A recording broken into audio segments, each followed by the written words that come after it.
இங்கே இந்த பொண்ணு வேலைக்கு சேர்ந்த ஃபர்ஸ்ட் நாள் அவளுமே லிப்ட்ல போகலான்னு சொல்லி போறா. ஆனா அங்குள்ள எல்லாருமே லிப்டுக்குள்ள போகாத, அது மேனேஜரோட லிப்ட்னு சொல்றாங்க. அப்பன்னு பார்த்து மேனேஜருமே அங்க வந்து அவளோட கையை பிடிச்சு லிப்டுக்குள்ள கூட்டிட்டு போறாரு. அதை பார்த்து எல்லாருமே ஆச்சரியப்படுறாங்க. அந்த ஆபீஸ்ல உள்ள சூப்பர்வைசருமே மேனேஜரை சீக்கிரட்டா லவ் பண்ணுவா. புதுசா அந்த பொண்ணோட மேனேஜர் க்ளோஸா இருக்கிறத பார்த்த சூப்பர்வைசருமே அந்த பொண்ணுக்கு உட்கார கூட விடாம ஒரு வேலையா சொல்றா.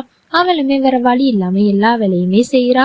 ஒரு நாள் அந்த பொண்ணுமே காஃபி கொண்டுட்டு வரும்போது சூப்பர்வைசருமே மேனேஜர் மேல தள்ளி விடுறா. அந்த பொண்ணுமே மேனேஜர் மேல ஊத்திடக்கூடாதுன்னு சொல்லி அந்த காஃபி அவன் மேலேயே ஊத்திக்கிறா.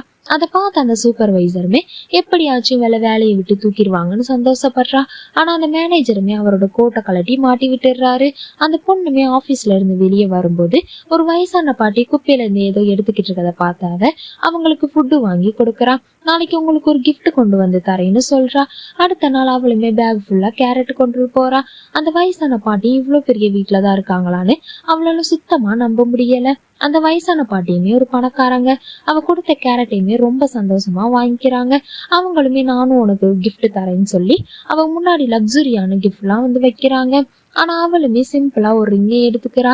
ஆனா அந்த பொண்ணுக்கு தெரியாது அவ ஒர்க் பண்ற கம்பெனில உள்ள மேனேஜரோட ஒய்ஃபை செலக்ட் பண்றதுக்கான ரிங்கு தான் அதுன்னு.